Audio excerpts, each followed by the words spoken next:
Absolutely dramatic story. I mean, it's a very sleepy mid-Devon town here. There's not many people about at this time of the morning, but it has sent seismic shockwaves through to Westminster. Unbelievable shockwaves. And we're going to be hearing a lot of hyperbole like that over the next day, because simply this is unprecedented. There's another one. We've never seen anything quite on this scale before. This bad a defeat for the Conservatives, as dramatic a gain for the Liberal Democrats. The numbers are truly staggering. As you said, Anne, since 1997, this seat has been held by the Conservatives, but actually it's been held by them for a lot longer, because in 1997, this constituency was created because of various boundaries moving. It's actually been in Conservative hands since the 1920s. So the expression dyed-in-the-wool Conservative could almost have been invented for this very seat. The numbers are incredible. 24,000 majority the Conservatives had as of yesterday. That's been wiped out overnight, giving us a 6,000 majority to the Liberal Democrats. That scale has never been seen before either. There simply has never been in this country a by-election where a swing of 30% like this has been achieved. Turnout was huge too, 52.3%. That's respectable for a general election, not just a by-election. Was this expected? Well, yes, it was. It was expected that the Liberal Democrats would certainly give the Tories a run for their money. I don't think even Richard Ford, the Liberal Democrat candidate, knew quite how dramatic that would be, how dramatic that switch would be from one to the other. You get a sense when you report on by-elections, and I know both Anne and Stephen, you've both reported on plenty of by-elections over the years, and when you do, when you first swing into town, you get a sense, don't you, of how it's going.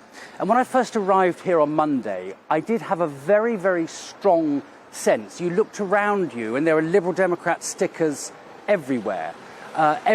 So many people had a Liberal Democrat badge on. People were walking around distributing flyers. The sense of the Liberal Democrats was everywhere, partly because they bussed an awful lot of people in to make sure that they were fighting as good a campaign as they possibly can. But I searched high and low for Conservative posters and also for Labour posters. I managed to find a few Conservative, and I found one Labour poster, but it was the Liberal Democrats that really had the upper hand here from the very beginning. But as I say, Sir Ed Davey has said that the Liberal Democrats have made historic political history with this stunning view. Absolutely. But we must, but why has it happened, of course, is the big question we're going to be answering. And I think, yes, we can look, obviously, to Boris Johnson, we can look at Partygate. And, when I was talking to people on the streets here, they were saying, that they were still disgusted about what happened. They were still saying, look, I couldn't see my loved ones when they died and the Prime Minister was partying. That hasn't gone away. Although for some people it had been watered down. Some people are saying, look, we're tired with Partygate, let's just move on, the Conservatives are the right choice. But there was enough people that were still angry. I think also the resignation of Neil Parish and the murky way that he went, watching pornography in the House of Commons, it doesn't sit very well with a very sort of, middle class, true blue area like this. It's not a good look. The optics aren't right. So I think that helped the Liberal Democrats as well.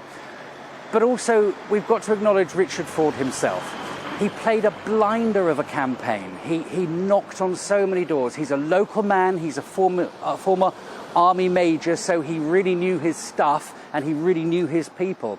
And I met him on Monday, and I have to say he was very personable.